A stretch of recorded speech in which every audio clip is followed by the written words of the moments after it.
नारायण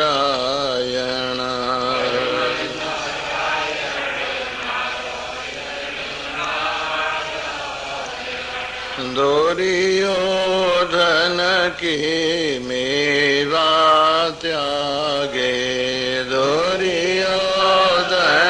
की मेवा भूख लगी तो उठ कर भागे भूख लगी तो साग विदुर घर नारायण हरि साग विदुर घर श्रीमन नारायण नारायण नारायण श्रीमन नारायण भजमन नारायण नारायण नारायण भजमन नारायण श्रीमन नारायण नारायण नारायण श्रीमन नारायण नारायण भजमन नारायण नारायण नारायण भजमन नारायण द्रौपद सुता दुष्टों ने घेरी द्रौपद सुता दुष्टों ने लाज बचाई करी न देरी लाज बचाई करी न चीर अनंत बढ़ारायण हरे चीर अनंत बढ़ारा श्रीमन नारायण नारायण नारायण श्रीमन नारायण भजमन नारायण नारायण नारायण भजमन नारायण श्रीमन नारायण नारायण नारायण श्रीमन नारायण भजमन नारायण नारायण नारायण भजमन नारायण चारों वेद तुम्हारो यश गावे चारों वेद तुम्हारो यश नेति नेति सब शास्त्र बतावे नेति नेति सब शास्त्र वाल्मीकि जी की रामायण हरे वाल्मीकि जी की श्रीमन नारायण नारायण नारायण श्रीमन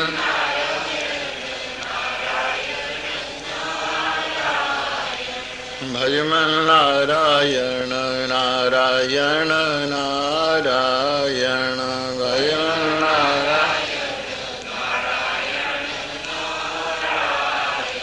श्रीमन नारायण नारायण नारायण श्रीमन नारायण भजमन नारायण नारायण नारायण भजमन नारायण श्रीमन नारायण नारायण नारायण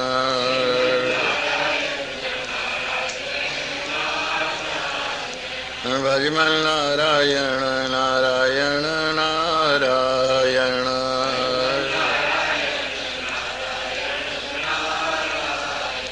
श्रीमन नारायण नारायण नारायण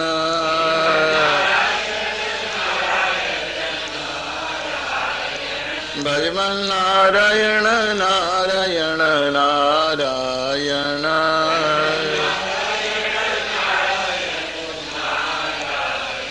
श्रीमन नारायण नारायण नारायण भजमन श्रीमन नारायण नारायण नारायण भजमन श्रीमन नारायण नारायण नारायण श्रीमन नारायण भजमन नारायण नारायण नारायण भजमन नारायण श्रीमन नारायण नारायण नारायण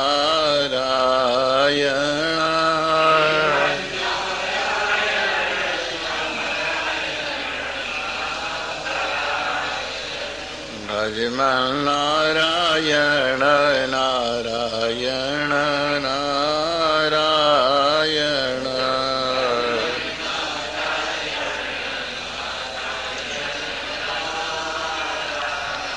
बोलो कृष्ण भगवान की जय। सियावर रामचंद्र महाराज की जय। उमापति महादेव पवन सुत हनुमान की जय। बोलो भाई सर्व संतन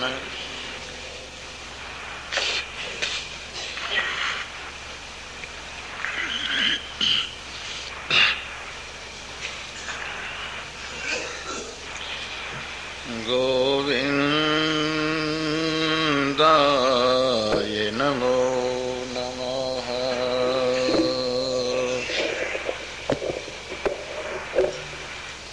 श्री कृष्णाय नमो नमः। बस बस ये जरा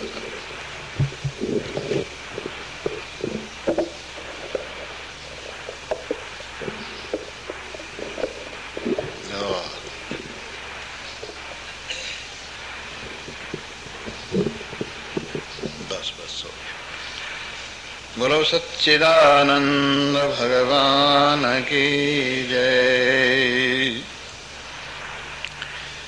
अवश्यमेव हि मया मर्तव्यमिति निश्चय इत्यात्ममरण प्राप्तो किं मुधा परितप्यते। अवश्यमेव जाते न किंचित् सोऽविभवादिकम्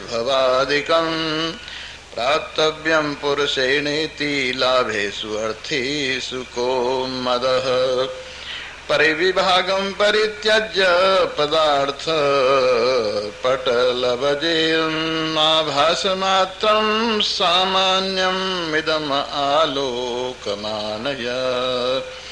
आभासमात्रमखिलं वित्तामंशकलङ्कितं ततस्तदपि संत्यज्य निराभासो भवोत्तमा।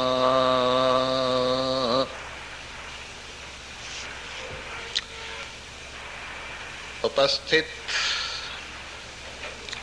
कल्याण स्वरूप कल्याणकामी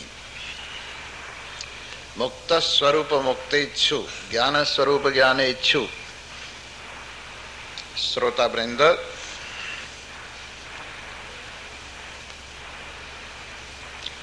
जो मरता नहीं है वो व्यर्थ ही मरने का ख्याल करके रात दिन बेचारे को नींद नहीं आती, और जो मरता है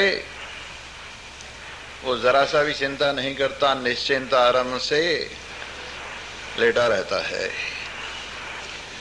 तो ये शरीर देखिए, ये तो मरने वाला है, जन्मता है और मरता है, और ये मरने के मामले में बिल्कुल निश्चिंत है, कोई चिंता नहीं करता।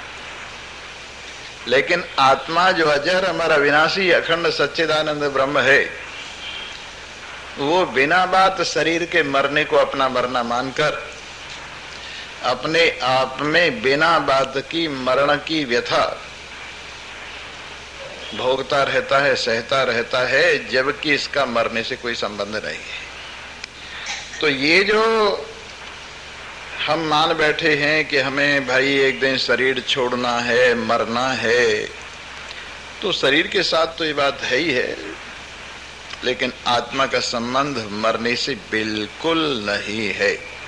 बेकार क्यों तपता है? पहले कितने खिलौने तूने तोड़ तोड़ के फेंक दिए। एक ये भी सही, जैसे स्वप्न का शरीर रोज तू त्याग देता है, जैसे मनोरथ का शरीर तू रोज त्याग देता है, उसी प्रकार से ये शरीर भी समझ। स्वामी राम तीर्थ शरीर की अंतिम लीला के अवसर पर बिलंगना नदी के किनारे टिहरी के पास, बिलंगना नदी गंगा जी में ही गिरने वाली छोटी सी नदी है, वहां पर आराम फरमा रहे थे, निश्चिंतता का आनंद ले रहे थे, और वहां उन्होंने सब प्रकार की प्रक्रियाओं से अपने आप को मुक्त किया हुआ था। यहां तक कि किसी के लिए न चिट्ठी लिखते थे, न चिट्ठी का जवाब देते थे। और किसी ने एक दिन ऐसा कहा कि आजकल आप किस चीज में बिजी हैं जो किसी का जवाब तक नहीं देते हैं? तो उन्होंने बस इतना ही जवाब दिया कि मैं आजकल न करने में बिजी हूं। संसार के सब लोग तो करने में बिजी हैं, और वो यूं कहते हैं आजकल मैं निकम्मेपन में, नैष्कर्म में, न करने में बिजी हूं। तो ऐसी स्थिति चल रही थी। उन्हें भासने लगा कि अब शरीर का खिलौना टूटने वाला है। एक दिन पहले ही उन्होंने मौत के नाम एक चिट्ठी लिखी, और उस चिट्ठी में लिखा, ए मिस्टर मौत, तुम कई बार इस शरीर के कूड़े कबाड़े को उठाकर ले गए, और मैंने कोई ऐतराज नहीं किया, तुम्हारा एहसान माना कि तुम इस कूड़े कबाड़े को उठाकर ले जाते हो। लगता है आजकल फिर से तुम्हारी नजर इस कूड़े करकट पर पड़ी हुई है, और इसे तुम उठाने की जैसे तैयारी कर रहे हो। अच्छी बात है, ले जाओ। मुझे शरीरों की कौन सी कमी है? हजारों करोड़ों शरीर रोज मेरे संकल्प से निर्वाण को प्राप्त होते हैं और निर्वाण को प्राप्त होते हैं, इसलिए इस शरीर से ही मुझे क्या लेना देना है। जाओ शरीर राम, हमारा काम हो गया, तुम अपनी मां को याद करो। जिस प्रकार से कोई घोड़े पर बैठकर अपने गंतव्य स्थान पर पहुंच जाता है, फिर घोड़े को घास चुगने के लिए छोड़ देता है, वैसे ही ज्ञानी महान पुरुष भी अपनी मंजिल को प्राप्त करके अपनी परिपूर्णता को अनुभव करते हुए, परमात्मा के साथ एकता का आनंद लेते हुए इस शरीर को कह देते हैं, अब तुमसे हमें कुछ नहीं लेना देना, तुम अपनी प्रारब्ध के अनुसार बरतो, हमारा काम हो गया। इस प्रकार स्वामी राम ने भी कह दिया कि हमारा काम हो गया, अपनी मंजिल पर पहुंच गए। दूसरे दिन दिवाली थी। जो उनकी सेवा में एक सेवक रहते थे, उन्होंने आके कहा, जी ऐसा है, आज दिवाली है और साथ साथ संक्रांति भी है, 2 पर्व हैं, मैं तो आज गंगा स्नान करूंगा। उन्होंने कहा ठीक है, अगर ऐसी बात है तो चलो हम भी चलते हैं। स्वामी रामतीर्थ गंगा स्नान करने के लिए, जो बिलंगना नदी गंगा की सहायक नदी है, उसमें ही गए, और स्नान करते करते उनका शरीर हरिओम तत्सत हो गया, और उन्होंने पहले ही इसको विदा दे दी थी, अब तो केवल मात्र विदा करना था और कर दी। इस प्रकार जिनको अपनी मंजिल प्राप्त हो जाती है, लक्ष्य को प्राप्त कर लेते हैं, परिपूर्ण हो जाते हैं, भगवान के साथ एकता लाभ कर लेते हैं, वो अब शरीर से विशेष ममता नहीं रखते, चाहे जहां इसकी प्रारब्ध हो वहां छूट जाए, उनका काम हो गया। जैसे मस्त हाथी के गले में बंधी हुई माला कहाँ टूट गई, अब हाथी को कोई चिंता नहीं है, कहीं टूट जाए। जिस प्रकार सांप होता है और उसकी कांचली से बाहर निकल आता है और कुछ दिन उसके साथ लटकती रहती है कांचली, और कहाँ किस झाड़ में उलझकर निकल गई उसको इस बात की चिंता नहीं होती है। उसी प्रकार महान पुरुष अपनी मंजिल पर पहुंचकर इस शरीर की कांचली से बाहर हुए रहते, और जहां प्रारब्ध हो वहां वो कांचली छूट जाती है। आपने देखा है नारियल जो होता है ना, दो प्रकार का होता है, एक कच्चा नारियल और एक पक्का नारियल। कच्चा नारियल तो आप बाजार में जो पानी पीते हैं वो कच्चा नारियल होता है। जब तक नारियल कच्चा रहता है उसमें पानी बोलता है, लेकिन जैसे जैसे पकता जाता है उसका पानी निबड़ता जाता है और गिरी बनती जाती है। और गिरी भी जब परिपक्व हो जाती है तो छिलके का परित्याग कर देती है। पकने पर नारियल के अंदर ही अंदर रहती हुई गिरी छिलके को छोड़ देती है, और आप बजाएं तो आपको पता लगेगा कि गिरी छिलके से अलग हो गई। वैसे ही व्यक्ति दो प्रकार के होते हैं, एक तो कच्चे नारियल की तरह से कच्चे आदमी जिनके अंदर वासना का, इच्छा का पानी भरा हुआ है, और शरीर के छिलके के साथ जो अच्छी तरह से मोह ममता को लेकर जुड़े पड़े हैं। उनको हिलाइए तो उनमें मोह बोलता है, काम बोलता है, क्रोध बोलता है, लोभ बोलता है, इच्छाएं बोलती। तो ये लोग तो कच्चे नारियल की तरह से हुए, लेकिन अंदर ही अंदर जिन्होंने पकना शुरू कर दिया है, अपनी परिपक्वता में, परमात्मता में जो विराजमान होना प्रारंभ हो गए हैं, उनके अंदर से धीरे धीरे अज्ञान निवृत्त होते होते मोह का पानी कम होता जाता है, काम क्रोध लोभ का पानी कम होता जाता है, इच्छाओं का पानी कम होता जाता है। और जब वो बिल्कुल पक जाते हैं, परिपूर्णता को प्राप्त हो जाते हैं, तो फिर जब छिलके से अलग बोलने लगते हैं तो समझो कि अब गिरी उनकी छिलके में रहते रहते पक गई। ज्ञानवान इस संसार में रहते रहते, शरीर में रहते रहते ऐसे ही पक गए हैं, और अब अगर उनके शरीर को तोड़ा जाए तो साबुत के साबुत निकल आएंगे, छिलके के साथ अब उनकी ममता नहीं। कच्ची गिरी जो होती है उसको तोड़ने पर चाकू से बाहर निकालते। हमने एक बार देखा बचपन में, यमराज के जो गण हैं उनके हाथों के नाखून बड़े लंबे लंबे। हमने सोचा ये जो यमराज के दूत हैं, इनके उंगलियों में इतने बड़े नाखूनों की क्या जरूरत है। तो फिर पता चला कि मोही ममता वाले आदमी, संसार से, शरीर से चिपटे हुए आदमी जब शरीर छोड़ते हैं तो उनका निकलना बड़ा मुश्किल होता है, इसलिए वो हाथों से उनको खुरच खुरच के ले जाते कि चल बेटा चल निकल। इसलिए हमें पता लगा कि उनके ये उंगलियों के नाखून यहाँ काम आते। लेकिन जो पक गए हैं और पके नारियल की गिरी की तरह से अंदर ही अंदर जिन्होंने संबंध छोड़ दिया है, वो शरीर के छूटने पर साबुत के साबुत निकलते, कोई मोह ममता नहीं रहती। तो तुम भी अंदर से पकते जाओ, पकते जाओ, पकते जाओ, डाली से लगे लगे पकते जाओ, संसार से जुड़े जुड़े पकते जाओ, बाल बच्चों में रहते रहते पकते जाओ, दुनिया का दिखावा न करो, और अंदर से इस ज्ञान की गर्मी से, आत्मज्ञान की गर्मी से, परमात्मा ज्ञान की गर्मी से, सत्संग से पकते जाओ, और तुम्हें मालूम होता जाएगा मैं कितना पक गया हूं, कितना पक गया हूं। क्योंकि ये ससंवेद्य पदार्थ है। इस ज्ञान का पता अपने को ही लगता है। जैसे भोजन करने पर भूख भाग गई, खाने वाले को पता लगता है। पानी पीने पर प्यास बुझ गई, पानी पीने वाले को पता लगता है।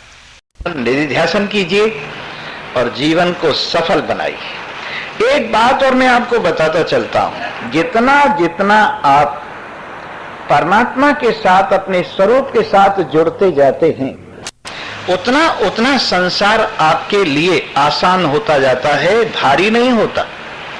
इस संसार का बोझ उन लोगों के ऊपर ज्यादा है जो संसार से ज्यादा जुड़े हुए। उन लोगों के ऊपर संसार का बोझ ज्यादा है जो संसार के कर्तृत्व और भोक्तृत्व को अपने ऊपर बहुत ज्यादा ओढ़े हुए हैं। लेकिन जो इसको यूं ही काम चलाऊ समझकर परमात्मा में मन लगाते हुए अपने स्वरूप की ओर यात्रा करते हुए वो इस संसार की रामलीला में रहते हैं तो बोझ नहीं मालूम होता। जैसे बढ़िया साइकिल चलाने वाले को साइकिल चलाने में कोई कठिनाई नहीं, हाथ छोड़ के भी चला लेता है। जैसे बढ़िया गाड़ी चलाने वाला बड़ी निश्चिंतता से भीड़ भाड़ में से भी गाड़ी आराम से सुरक्षित निकाल ले जाता है अपनी सीट पर बैठे बैठे, वैसे ही ज्ञानवान इस संसार के मैदान में जीवन की इस यात्रा में जीवन की गाड़ी को बड़े आराम से चलाता है, टेंशन नहीं रहती। ये जो टेंशन है इसका कारण अज्ञान है, ये जो टेंशन है इसका कारण अभिमान है, ये जो टेंशन है इसका कारण मोह है, ये जो टेंशन है इसका कारण काम क्रोध इत्यादि कहें। अगर ये चीज न हो, अपने में स्वाभाविकता परमात्मा के साथ जुड़ाव आ जाए तो फिर कोई टेंशन नहीं और ऐसे मजे से जिंदगी बीतती है और लक्ष्य को लेकर बीतती है, अपने स्वरूप में विराजमान होते होते बीतती है, परमानंद का भोग लगाते लगाते बीतती है। और जैसे चिंगम खाने वाले अंदर से चिंगम रगड़ते जाते हैं और बाहर से खेलते जाते हैं, जो खेल वगैरह खेलते हैं और चिंगम भी खाते जाते हैं, वैसे ज्ञान का चिंगम हृदय के अंदर रगड़ते जाओ, खाते जाओ, रस लेते जाओ और संसार का खेल खेलते जाओ। कोई बोझ नहीं है। ना समझो के लिए संसार जेल है, समझदारों के लिए खेल है। ना समझो के लिए संसार मौत है, समझदारों के लिए संसार मौज है। इसलिए समझदारी पूर्वक ज्ञान पूर्वक जीव। अच्छा, मोटी सी बात एक समझ लो, जैसे घर में अंधेरा है और तुम घर में अंधेरे में घुसे, कभी संदूक से टकरा गई, कभी बॉक्स से टकरा गई, कभी मेज से टकरा गई, कभी कुर्सी से टकरा गई और घर वाली को गाली देने लगे। ये सब सामान कहाँ रख दिया है तुमने, तुमको जरा सी अक्ल नहीं है। उसमें किसका दोष है? घर वाली का दोष है कि मेज कुर्सी का दोष है कि अंधेरे का दोष है? केवल एक अंधेरे का दोष है। अगर उजाला हो गए तो किसी चीज से टकराने का सवाल ही नहीं है, सब चीज अपनी अपनी जगह पे रखी है और आप आराम से अपने घर का काम कर रही है। संसार के अंदर भी सारा टकराव अंधेरे की वजह से। अगर जीवन के अंदर उजाला हो, ज्ञान का उजाला हो, स्वरूप का उजाला हो, परमात्मा का उजाला हो, तो किसी से क्या टकराव है? सबकी अपनी अपनी कक्षाएं हैं। अरे जरा देखिए, आसमान में कितने तारे घूम रहे, करोड़ों अरबों खरबों तारागण घूम रहे और एक तारा पृथ्वी से लाखों लाखों गुना बड़ा है। वो घूमते हुए अपनी अपनी कक्षा में किसी से नहीं टकराते। उन्हें मालूम है हमारी कक्षा, हमारी लाइन कौन सी, अपनी लाइन पे चले जाते हैं, चलते जाते हैं और किसी से कोई टकराव नहीं। वैसे ही यदि इस जिंदगी के अंदर आपके जीवन में प्रकाश हो, ज्ञान हो, तो आप अपने अपने कर्तव्य का पालन करते हुए, जो आपका कर्तव्य है उसको निभाते हुए किसी से टकराते नहीं फिरते हैं, बड़ी निश्चिंतता से जिंदगी बिताते हैं। ऐसा हुआ, एक था छोटी छोटी कांच की जो टुकड़ी दर्पण होते हैं उनसे बना हुआ महल। उस दर्पण में, दर्पण के महल में कुत्ता घुसा।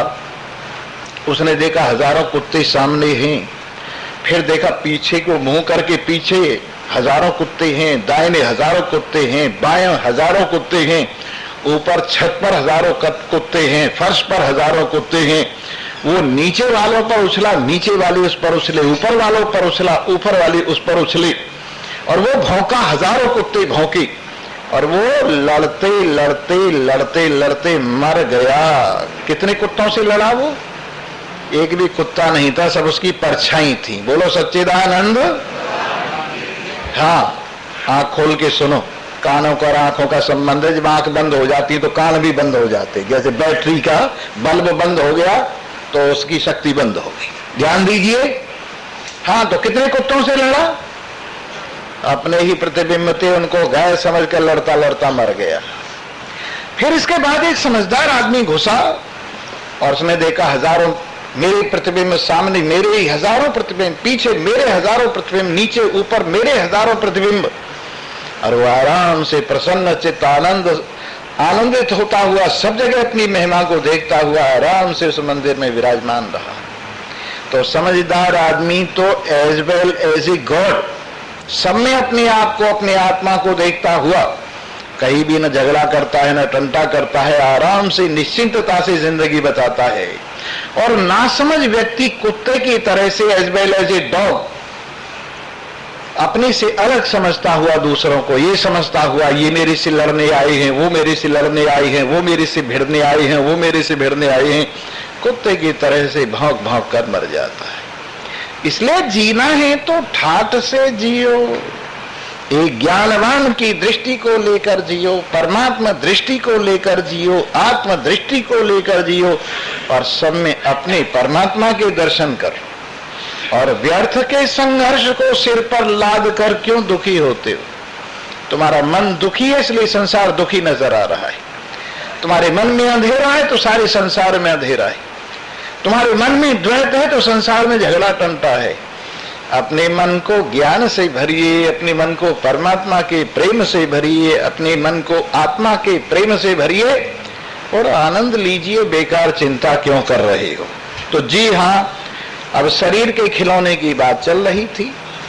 जितने दिन तक ये खिलौना आपके हाथ में खो खेलो, और ये समझकर खेलो कि चाबी का खिलौना है। जब इसकी चाबी निभर जाएगी ये खिलौना हरिओम तत्सत हो जाएगा। आयु की चाबी लगी हुई है और रोजाना थोड़ी थोड़ी करके निबट रही है। इसलिए इस खिलौने से खेलो, काम बनाओ, जहां पहुंचना है पहुंचो, आलस्य मत करो। सबसे बड़ा शत्रु जिंदगी के अंदर प्रमाद है, आलस्य। जो करना चाहिए वो न करना सबसे बड़ा शत्रु है। अगर आदमी को समझ हो तो उसे आलस्य से अपने आप को उबारना चाहिए और पुरुषार्थी होना चाहिए। और पुरुषार्थी, सबसे बड़ा पुरुषार्थी वो है जो परमात्मा की तरफ चलता है। सबसे बड़ा पुरुषार्थी वो है जो अपने स्वरूप की ओर आता है। सबसे बड़ा पुरुषार्थी वो है जो तीनों प्रकार के दुखों को जीतने का प्रयास करता है। सबसे बड़ा पुरुषार्थी वो है जो मोह माया को जीतने का प्रयास करता है। इसलिए तुम परम पुरुषार्थी होकर आत्मज्ञान प्राप्त करके दुख और दुख की जड़ को निकाल करके निश्चिंतता में विराजमान हो जाओ और संसार के खेल को खेल समझो। इस शरीर का यही सदुपयोग है। इसलिए इस शरीर से काम लो और खिलौने की तरह से समझो। जैसे स्वप्न के हजारों शरीर छूट गए, जैसे मनोरथ के हजारों शरीर छूट गए, जैसे भूतकाल के हजारों शरीर हमने ग्रहण किए और परित्याग कर दिए, वैसे ये शरीर भी है। ऐसा समझकर किम मृषा पर तप्यते, बिना बात क्यों तप रहा है? स्वामी जी एक दिन शरीर छूट जाएगा। अरे तू सोचा आज ही छूटा हुआ है, तू अलग है ये अलग। कैसे? तू सत है, शरीर असत है। तू चेतन है, शरीर जड़ है। तू आनंद स्वरूप है, शरीर दुख रूप है। तू निर्विकारी है, शरीर विकारी है। तो तेरा इसका स्वभाव ही नहीं मिलता। तेरा स्वभाव शरीर के साथ नहीं मिलता, तेरा स्वभाव संसार के साथ नहीं मिलता, परमात्मा के साथ मिलता है। परमात्मा सत है, तू सत है। परमात्मा चेतन है, तू चेतन है। परमात्मा आनंद स्वरूप है, तू आनंद स्वरूप है। परमात्मा एक है, तू उसके साथ एक है।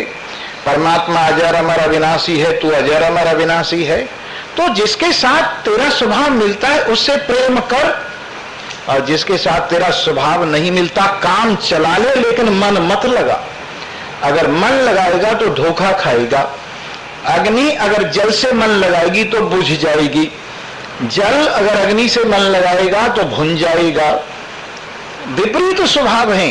इसलिए इस शरीर को अलग समझते हुए, कपड़ों की तरह से समझते हुए भगवान श्री कृष्ण ने तो इस बात पर बहुत जोर दिया है। वासांसि जीर्णानि यथा विहाय नवानि गृह्णाति नरो पराणि। जैसे पुराने पुराने कपड़ों को आदमी उतार के फेंक देता है, उसी प्रकार से ये शरीर भी है, ये भी पुराना होकर उतार दिया जाएगा, फेंक दिया जाएगा। इसलिए कपड़ों की तरह से यूज कर, गाड़ी की तरह से यूज कर, मकान की तरह से इसको यूज कर, और अपने आप को इससे अलग समझता हुआ, परमात्मा के साथ अपनी महिमा को एक रूप देखता हुआ, अपने आप में सच्चिदानंदता अवलोकन करता हुआ, अपने आप में अजरता, अमरता, विनाशता, अखंडता, आनंद स्वरूपता अनुभव करता हुआ निश्चिंतता का आनंद ले। और अवश्य में जाती न, ये निश्चित रख जो चीज पैदा हुई है उसका विनाश होना भी अवश्यम भावी है। जब शरीर का जन्म हुआ है तो इसके साथ मरण भी जुड़ा हुआ है। और रही जीवन में ये प्राप्ति और खोने और पाने की बात, ये भी तो निश्चिंत होकर समझ, जो प्रारब्ध में शरीर के लिखा है वो तेरे को अवश्य में प्राप्त हो जाएगा। इसलिए इस बात का ध्यान रख, जो वर्तमान में है उससे काम चला, और जो नहीं है उसका ख्याल छोड़ दे, चिंतन मत कर। जो है उसे काम चला ली। सुलभ है चटनी तो यही प्रसाद समझकर भोग लगा। प्राप्त नहीं है हलवा तो हलवे के लिए मत रो। अगर हलवा है तो प्राप्त कर, आनंद कर, मौज कर, फिर इधर उधर की मत सोच। इसलिए प्रारब्ध के ऊपर शरीर को छोड़कर निश्चिंतता का आनंद लेते हुए, हमने तो ये देखा है करने वाले बेचारे मुश्किल से 50-100 रुपए रोज पाते हैं, और देखने वाले वो 50-100 क्या हजारों लाखों मिनटों में बना लेते। देखने वाले, केवल देखने वाले, मकान खरीद के रख दिया और देख रहे हैं, प्लाट खरीद के डाल दिया और देख रहे हैं, सामान खरीद के डाल दिया और देख रहे हैं। देखने वालों की वारे न्यारे हो गए और करने वाले शाम तक खटते रहे और 50-40 रुपए मिले। तो इसलिए देखने वाला, अरे तू देखने वाला बन के जी, तमाशा समझ करके संसार को उपयोग कर, और जो कुछ शरीर का प्रारब्ध है आ रहा है सामने, आ रहा है सामने। इसलिए निश्चिंतता पूर्वक आनंद ले, मस्त रहे। और प्रविभागम परित्याज्य पदार्थ पटल ब्रजी। और समझने की बात अब ये है, अब तक तो बरतने की बात थी। बरतने की बात यह है कि शरीर को खिलौना समझ के बरतने की बात यह है कि प्रारब्ध के अनुसार जो मिलना है मिल जाएगा, इसलिए निश्चिंतता से बरतने की बात तो यह है कि संसार में सब में परमात्मा का दर्शन करते हुए बरतने की बात तो यह है कि इस जीवन के अंदर आनंद से, प्रकाश से संयुक्त होकर बरत। अब थोड़ी विचारने की बात है। देखिए, विभाग को छोड़कर, बंटवारे को छोड़कर एकता को देखने वाला हो, एक मोटी सी बात है। एक सेठ है कोई, और उसके 4 लड़के हैं, और उसके पास 1 अरब की संपत्ति है। अगर सब 7 हैं, 1 है, तो हर एक क्या क्या है? अरबपति। बोलो सच्चिदानंद। हाँ, सोने वाले जाग के सुने। कितना? 4 बेटे एक सेठ के, और उसके पास कितनी संपत्ति है? 1 अरब की। जो चारों मिले हुए हैं और 1 हैं, तो कितने कितने के मालिक हैं? हर एक अरबपति। और चारों अगर बंटवारा कर लें, अलग अलग हो जाएं, और पिताजी अपना हिस्सा अलग ले लें, तो कितने हो जाएंगे? 20-20 करोड़ पिताजी का अलग निकला। इसलिए अब अरबपति कोई नहीं रहा, और फिर धीरे धीरे और बंटते जाएं तो रोड़पति हो जाएंगे। करोड़पति के बजाय क्या हो जाएंगे? रोड़पति हो जाएंगे। तो ये जो बंटवारे की बात है, इसने आदमी को छोटा कर दिया है। बंटते बंटते बंटते बंटते इतना घट गया है, इतना छोटा हो गया है कि अब ये पता भी नहीं लगता मैं कितना छोटा हूं। लेकिन यदि बंटवारे को छोड़ देवे, खंड खंड की भावना छोड़ देवे, विभागों की भावना छोड़ देवे, और एक अविभाज्य पदार्थ, अखंड पदार्थ है, उसमें मन लगाने वाला हो, और ये सोच ले कि बंटवारा ऊपर ऊपर से है, अंदर से बंटवारा नहीं है। लहरों की वजह से बंटवारा है, पानी में कोई बंटवारा नहीं। उसी प्रकार बर्तनों की वजह से बंटवारा है, मिट्टी में कोई बंटवारा नहीं। आभूषणों की वजह से बंटवारा है, सोने में कोई बंटवारा नहीं। अस्त्र शस्त्र की वजह से बंटवारा है, लोहे में कोई बंटवारा नहीं। उसी प्रकार नाम रूप की वजह से बंटवारा है, परमात्मा में कोई बंटवारा नहीं है। ऐसा परमात्मा, अखंड परमात्मा। अरे जिस समय तुम संसार में बरतो, तो उस वक्त अनेकता में बरतो। लेकिन जब शांति पानी हो, चैन पाना हो, तो अपनी एकता में, परमात्मा के साथ एकता में, पूरे जीवों के साथ एकता में, पूरे पदार्थों के साथ एकता में, परिपूर्ण एकता में विराजमान होकर मन को मौन हो जाने दो। जब आप चैन पाना चाहो, एक क्षण में बात बन जाएगी। जो बेचैन लोग हैं अच्छी तरह से सुन ले, जो रो रहे हैं वो अच्छी तरह से सुन ले, जो व्यथित हो रहे हैं अच्छी तरह से सुन ले, जो कष्ट पा रहे हैं वो अच्छी तरह से सुन ले। अगर वो दुख से निजात पाना चाहते, दुख से छुट्टी पाना चाहते हैं, तो 1 सेकंड लगती है, वो जरा गहरा अपने में गोता मार जाए, अपनी गहराई में चला जाए, जहां मन भी नहीं है, मन का ख्याल भी नहीं है, जहां से मन उठता है और जहां मन जाकर शांत हो जाता है, उस मन के मूल में जाकर, परमात्मा में जाकर विराजमान हो जाएं, तो मन के छुट्टी पाते ही, मन के अमन होते ही, नाम रूप से छुट्टी पाते ही, विभाजन से छुट्टी पाते ही, एक अखंड आनंद में विराजमान होकर सारे कष्टों से इसी वक्त, इसी क्षण छुट्टी मिलती है।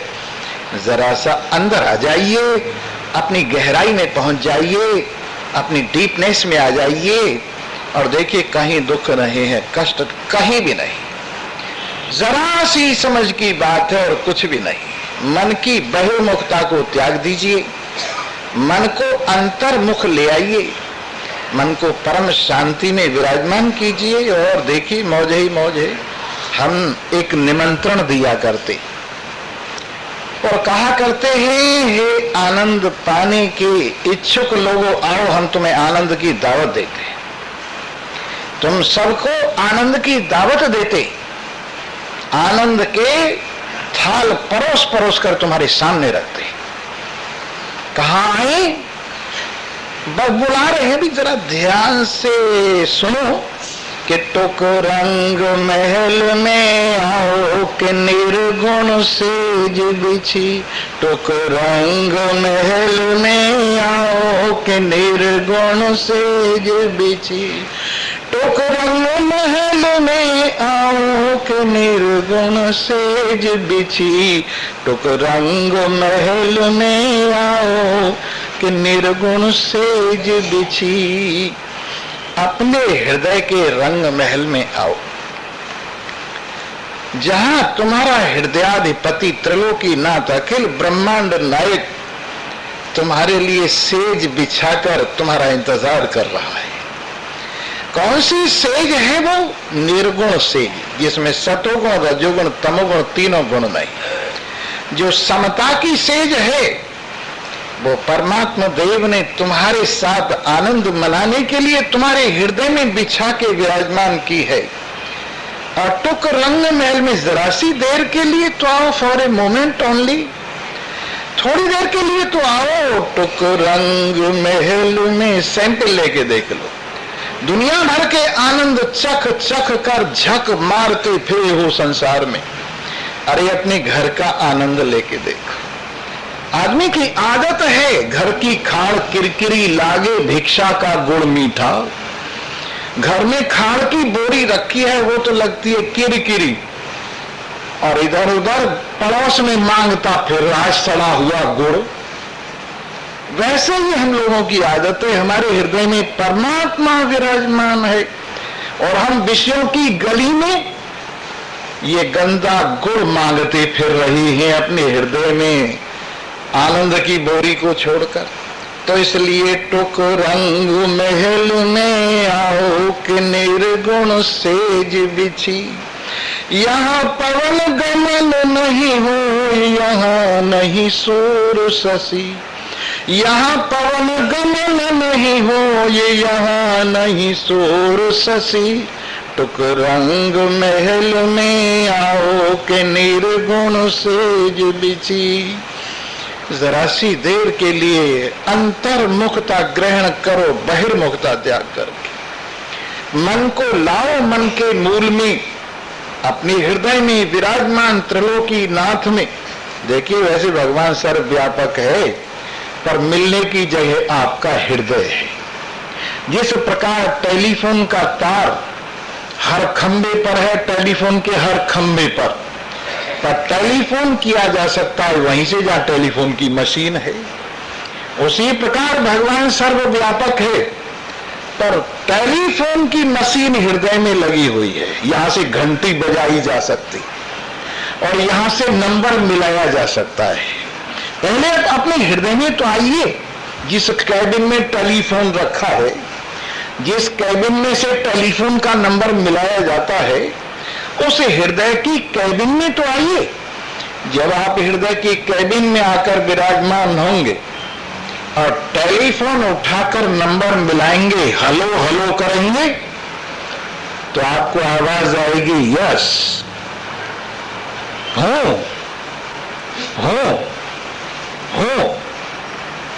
माने विराजमान हो। हाँ हाँ, तो क्या नंबर है आपका?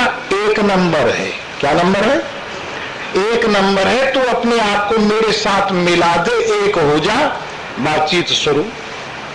एक हो जा मेरे साथ, सबका ध्यान छोड़ के, घरवाली का ध्यान छोड़ के, बाल बच्चों का ध्यान छोड़ के, धन दौलत का ध्यान छोड़ के मेरे साथ एक हो जा। मेरा नंबर एक है, मेरा नंबर एक है। और इस तरह से जब आप टेलीफोन मिलाते हैं अपने हृदय की कैबिन में बैठकर और परमात्मा के साथ एकता वाला नंबर मिलता है, तो आप में बातचीत शुरू हो जाती है कि जो तू है सो मैं हूँ, जो मैं हूँ सो तू है, जो तू है सो मैं हूँ, जो मैं हूँ सो तू है। तो टुक रंग महल में आओ कि निर्गुण सेज बिछी, यहाँ पवन गमन नहीं हो। यहाँ हवा से जीवन नहीं है, यहाँ हवा को जीवन देने वाला है। यहाँ प्राण से जीवित नहीं है, यहाँ प्राणपति प्राण को जीवन देने वाला है। यहाँ सूर्य से उजाला नहीं है, सूर्य को उजाला देने वाला, सूर्य को प्रकाशित करने वाला विराजमान है। जिसका प्रकाश सूर्य को दीप्यमान करता है, उसके प्रकाश में सूर्य बुझ जाता है।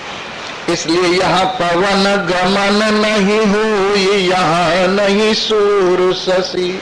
टुक रंग महल में आओ कि निर्गुण सेज बिछी, यहाँ प्रिया प्रियतम मिल एक मुक्त की हुई हंसी। जन्म जन्म से तड़पती हुई लग्न जो जीव नाम से अपने प्रियतम परमात्मा को ढूंढ रही है, ये जन्म जन्म से जो लग्न परमात्मा की प्यासी जीव नाम वाली लग्न है, अनेक शरीरों में परमात्मा को ढूंढ ढूंढ कर इस मनुष्य शरीर में आई है। इस मनुष्य शरीर में इस लग्न को परमात्मा का मिलन होने को है। महान पुरुषों की कृपा से, सत्संग की कृपा से, शास्त्र की कृपा से और अपनी कृपा से अब यह मिलन हो रहा है, जहाँ प्रिया प्रियतम मिल एक मुक्त की होई हंसी को, वहां मुक्ति होगी, वहां मुक्ति होगी। अरे यहाँ मुक्ति नहीं है तो वहां कहां से मुक्ति होगी? जिसके घर खीर नहीं है बाहर कहां से मिलेगी? हमने देखा है, तुम घर से खीर खा के चलो, जहां जाओगे वहीं आओ जी खीर खाओ, आओ जी खीर खाओ, आओ जी खीर खाओ। और घर से जिस दिन तुम भूखे निकल जाओगे तुम्हें कोई नहीं पूछे। इसलिए घर में बैठ के खीर खाओ, परलोक में वहां जाके मुक्त होंगे, वहां जाके मुक्त होंगे। अरे यही मुक्त हो जाओ ना अपने प्रियतम के अपने साथ हृदय में मिलकर। यहाँ प्रिया प्रियतम मिले एक मुक्त की होई हंसी। टुक रंग महल में आओ कि निर्गुण सेज बिछी। यहाँ चरण दास गलतान की शोभा अधिक लसी।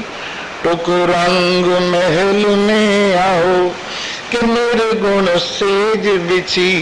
तुम्हारी सबसे अधिक शोभा कहाँ है?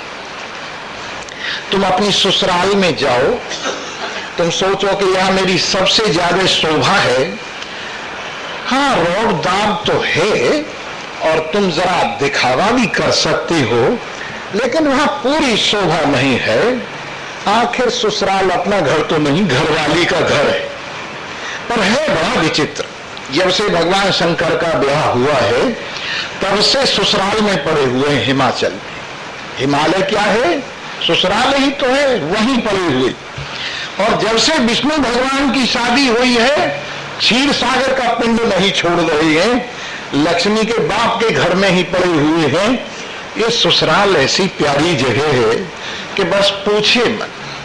जहां शंकर भगवान और विष्णु भगवान भी पहुंचकर लेट गए, उठना मुश्किल हो रहा है, ऐसी जगह ससुराल।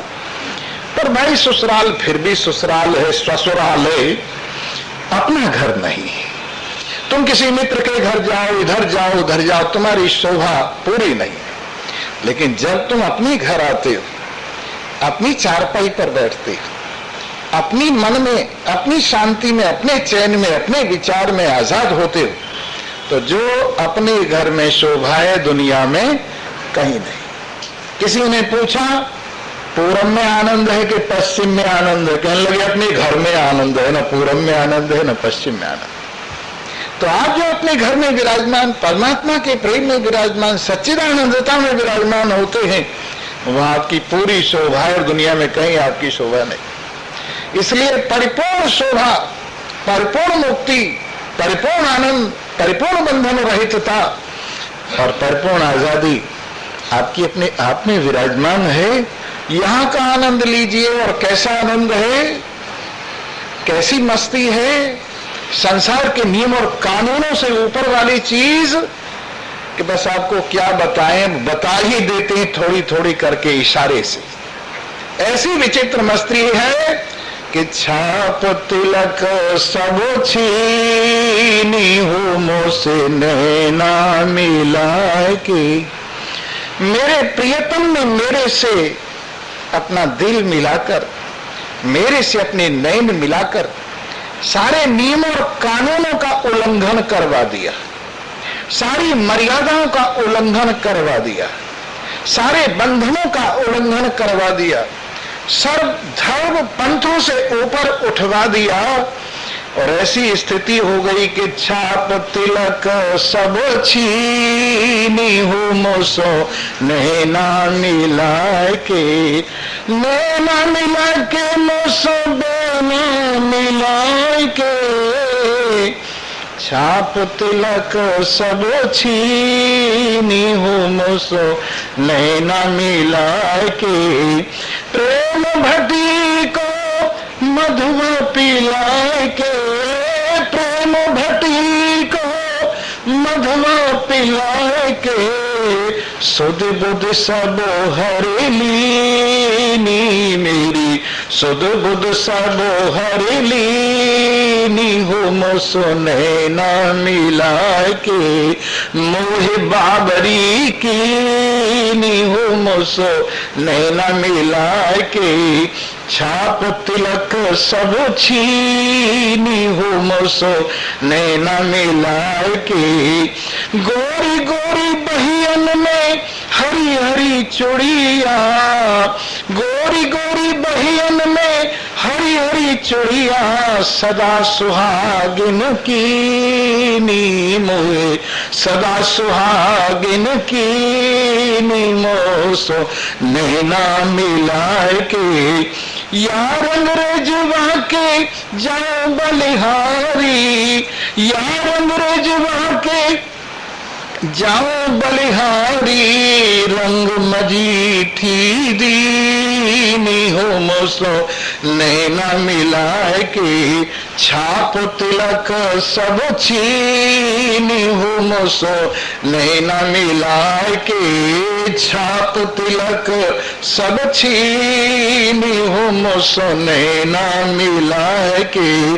खुसरो निजाम के बल बल जई हो, अरे अपनी सी कर ली मोहे, अपनी सी कर ली मुसो नैना मिलाए की, छाप तिलक सब छीनी हो मुसो नैना मिलाए की। जब सर्वत्र अपने प्रियतम का, अपने स्वरूप आत्मदेव का अनुभव किया जाएगा तो ये बंटवारे की दृष्टि, ये विभाजन की दृष्टि, ये डिवीजन सब कुछ समाप्त हो जाएगा और सब में एक पदार्थ जो सबका आधार है, जिससे सब कुछ प्रकट हुआ है, जिससे सब कुछ दैदीप्यमान हो रहा है, जिसमें सब कुछ वापिस चला जाता है, वो पदार्थ शेष रह जाएगा और बाकी सब आभास मात्र है, ख्याल मात्र है। ये बात समझ में आ जाएगी। आभास मात्र अखिलम, सारा खेल आभास मात्र है। देखो मन का ख्याल है, ये समझना है तो बड़ा मुश्किल, आसान काम नहीं है। ये जो कुछ दिख रहा है उसे मैं कहूं ये कुछ नहीं है, ये कोई आसान बात है? पहले तो कहने को हिम्मत चाहिए और फिर सुनने को हिम्मत चाहिए। क्योंकि हम लोग क्या समझते हैं कि हमारी घरवाली सत्य है, बाकी सब मिथ्या, हमारे बाल बच्चे सत्य हैं, बाकी सब मिथ्या, हमारा शरीर सत्य है, बाकी सब मिथ्या, हमारे मौज मेले सत्य हैं, बाकी सब मिथ्या। ये समझ में आनी मुश्किल है कि हमारी घरवाली समेत सब मिथ्या, हमारे शरीर समेत सब मिथ्या, हमारे धन दौलत समेत सब मिथ्या, हमारी इज्जत आबरू समेत सब मिथ्या, हमारी दुनिया समेत सब मिथ्या। अगर ये बात समझ में आ जाए तब तो हम माने कि ब्रह्म सत्यम जगन मिथ्या। और जब तक अपने आप के धन को, अपने आप की दौलत को, अपने आप की इज्जत को, अपने आप की घरवाली को, अपने आप के शरीर को मन में लिए बैठा रहता है, बाकी सब मिथ्या है, बस ये सत्य। अरे इसी पर तो कुल्हाड़ा लगाना है, सबसे पहले यहीं से शुरू करो। अगर सुधार करना है, झाड़ू लगाना है तो अपने घर से शुरू करो, और मिथ्या समझना है तो अपने घर से शुरू करो। अगर मिथ्या समझना है, परमानंद में विराजमान होना है तो अपनी मैं से शुरू करो। सबसे पहले अपनी मैं मिथ्या है जो शरीर से बंधी पड़ी है, सबसे पहले अपना मेरा मिथ्या है जो संसार से बंधा पड़ा है। इस मैं मेरे को परमात्मा के साथ, सर्वव्यापक के साथ चिपटाओ और देखो मैं मेरा कुछ भी नहीं, जिसके लिए चिंता कर रहे, एक स्वप्न मात्र है, एक आभास मात्र है, एक छाया मात्र है और कुछ भी नहीं। जैसे छाया बदलती रहती है वैसे मैं मेरा भी बदलता रहता है। हमने पूछा एक बाप को, आजकल कौन से लड़के के साथ रहते हो? बड़े वाले के साथ। फिर आया पूछा कौन से वाले के साथ रहते हो? बीच वाले के साथ। फिर आया किसके साथ रहते हो? कि तीसरे वाले के साथ। फिर आया किसके साथ रहते हो? अपने साथ। सबके साथ रहने के बाद में आखिर कहाँ आया? अपने साथ रहता। तो ये सब आभास मात्र ही तो है। बड़े वाला लड़का अगर सत्य होता तो सदा उसके साथ रहते, पर मन बदल गया दूसरे के साथ, फिर मन बदल गया तीसरे के साथ। जब मन नहीं रहा तो अपने साथ, जब मन नहीं रहा तो अपने साथ। इस प्रकार जिस दिन तुम अपने साथ विराजमान हो जाओगे और ये आभास मात्र है, ख्याल मात्र है, सारा संसार ही समझ में आ जाएगा, तो उसी दिन आनंद ही आनंद है। इन्हीं शब्दों के साथ सबको जयराम जी की। और आइए एक भजन सुनाता हूँ, और भजन सुन के, भजन जरूर सुनना चाहिए, क्योंकि ये क्या है, ये वो पुड़िया है जो इतना लंबा चौड़ा इकट्ठा करके एक पुड़िया में आपको दे दिया जाएगा। जो सुनाया है शायद याद न रहे, पर ये पुड़िया आपको याद रह जाएगी, इसलिए भजन जरूर सुनो। आओ, क्या भजन है? मेरी जान तप तमन्ना त्याग दो, तमन्ना माने इच्छा, मेरी जान तमन्ना त्याग दो, सब प्रियतम को अनुराग दो। मेरी जान तमन्ना त्याग दो, सब प्रियतम को अनुराग दो। सारा प्यार परमात्मा को सौंप दो। एक प्रीति लगा लो तार सम, एक प्रीति लगा लो तार, मन अर्पण कर दो प्यार, तुम मन अर्पण कर दो प्यार। धीरे धीरे वैराग्य लो, धीरे धीरे वैराग्य, सब प्रियतम को अनुराग दो, सब प्रियतम को। चांचल्य जगत का छोड़ दो, चांचल्य जगत का छोड़, सिर इच्छाओं का फोड़ दो, सिर इच्छाओं का। माफी सबसे अब मांग लो, सबसे माफी मांग लो भाई, तुम सब बड़े, तुम सब परमात्मा हो। ऐ माफी सबसे अब मांग लो, सब प्रियतम को अनुराग दो। इसका दूसरा अर्थ ये भी है, माफ करो, माफ करो, सबसे माफी मांग लो, माफ करो, माफ करो। तो माफी सबसे अब मांग लो, सब प्रियतम को अनुराग दो। मेरी जान तमन्ना त्याग दो, सब प्रियतम को अनुराग दो। एक पक्ष भला या बुरा नहीं, जो तुम पक्षपात में पड़े हुए, कोई भला बुरा अकेला पक्ष नहीं। एक पक्ष भला या बुरा नहीं, एक पक्ष में कोई रहा नहीं, इसलिए सब पक्ष विपक्ष को त्याग दो, सब पक्ष विपक्ष को त्याग दो, सब प्रियतम को अनुराग दो। अपना न कोई बेगाना है, ये मन का खेल पुराना है। अपना न कोई बेगाना है, ये मन का खेल पुराना है। मन मनसा मन को मार लो, सब प्रियतम को अनुराग दो। मेरी जान तमन्ना त्याग दो, सब प्रियतम को अनुराग दो। सर्वे भवन्तु सुखिनः, सर्वे सन्तु निरामया, सर्वे भद्राणि पश्यन्तु, मा कश्चित् दुःखभाग् भवेत्।